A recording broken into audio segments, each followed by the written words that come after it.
Bonjour, aujourd'hui je vais vous présenter les 8 traits de base de la calligraphie chinoise. Donc ce sont 8 traits principaux à partir desquels on peut écrire pas mal de signes chinois. Il en existe quelques autres, mais c'est les 8 principaux qu'on apprend en premier quand on commence à faire de la calligraphie. Donc j'ai préparé mon encre, je vais vous montrer comment on tient le pinceau. Donc un pinceau pour la calligraphie, ça ne se tient pas exactement de la même façon qu'un pinceau occidental, classique.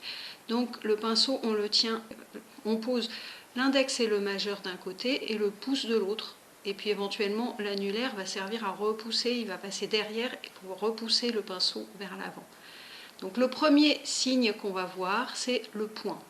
Donc, pour tracer le point, on va poser juste l'extrême pointe du pinceau sur le papier et puis on va aplatir le pinceau sur lui-même sans le déplacer et le relever doucement. Et en même temps qu'on le relève, on donne un petit mouvement avec la pointe pour finir de tracer comme une petite goutte.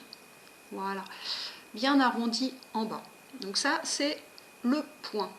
Ensuite, on a le trait horizontal. Donc le trait horizontal, en fait, il n'est jamais vraiment horizontal. Généralement, il monte légèrement.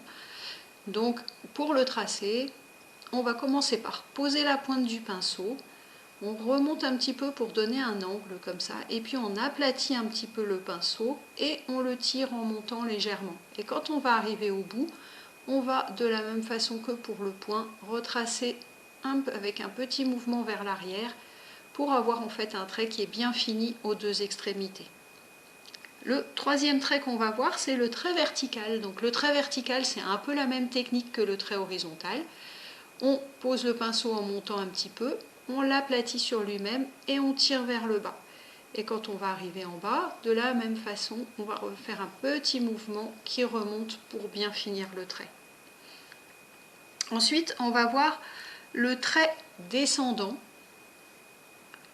qui se fait en posant d'abord, là c'est pas la même chose, on ne commence pas par la pointe, on va poser tout de suite le pinceau dans la largeur pour avoir un trait qui va être plus épais au début et qui va s'affiner ensuite. Donc on pose bien son pinceau de façon à avoir un truc bien fini et on le tire vers le bas et en même temps on le lève tranquillement, on soulève le pinceau de façon à avoir un trait qui s'affine de plus en plus en même temps qu'on descend. Ensuite on a le trait appuyé descendant. Donc c'est un trait où on va partir de la même façon avec juste la pointe du pinceau et par contre au fur et à mesure qu'on va descendre, on va appuyer progressivement de plus en plus sur le pinceau pour avoir un trait qui s'épaissit et puis vers la fin on va remonter un tout petit peu en soulevant le pinceau pour avoir un petit trait plus fin qui remonte un petit peu au bout. Ensuite on va voir le crochet. Donc le crochet c'est un petit peu le même que celui-là, sauf qu'on va avoir un mouvement en fait à la fin un petit peu différent. Donc on pose vraiment la pointe du pinceau, on descend tranquillement en appuyant progressivement de plus en plus, et puis quand on va arriver au bout, on va avoir un petit mouvement vers le haut pour faire un petit crochet. Donc le crochet on peut le tracer de droite à gauche, mais on peut aussi le tracer de gauche à droite ou de droite à gauche, enfin dans les deux sens, voilà, et dans l'autre sens ça donne la même chose, on pose et on relève à la fin. Ensuite le septième trait qu'on va voir, c'est le trait relevé, donc c'est un trait qui se trace dans l'autre sens, du bas vers le haut. On pose le pinceau bien à plat, hein, comme si on voulait tracer un trait horizontal, mais au fur et à mesure qu'on va monter, on va soulever progressivement le pinceau de façon à avoir une pointe plus fine en haut. Et le dernier trait, c'est le trait brisé, donc c'est un trait horizontal, on le trace comme le trait horizontal, mais à la fin on a un petit crochet qui va revenir vers l'arrière. Voilà, donc là vous avez vu les 8 traits de la calligraphie chinoise.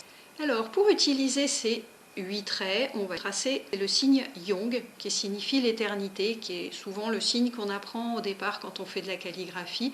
Un signe, ça se trace à l'intérieur d'un carré, voilà, avec des diagonales qui sont tracées, qui vont permettre d'aider. Alors, on peut trouver du papier dans lequel il y a déjà ces traits tracés, mais si vous n'en avez pas, vous pouvez faire comme moi, c'est-à-dire que là, j'ai une feuille plastifiée que je mets sous ma feuille de papier de riz sur laquelle j'ai tracé mes repères pour placer mon signe. Donc, une fois que j'ai posé ma feuille, je vais pouvoir tracer mon signe. Donc, en premier, je trace le point. En deuxième, je trace un trait horizontal. Alors attention à la disposition, que votre trait il vient bien se mettre sur les lignes de construction. Un trait vertical qui remonte avec un crochet, qui s'enchaîne en fait avec le trait horizontal. Ensuite, le troisième trait qu'on trace, ou le quatrième plutôt, c'est un trait horizontal qui va remonter vers, voilà, et qui va s'enchaîner avec un trait jeté descendant qui s'affine progressivement sur le côté.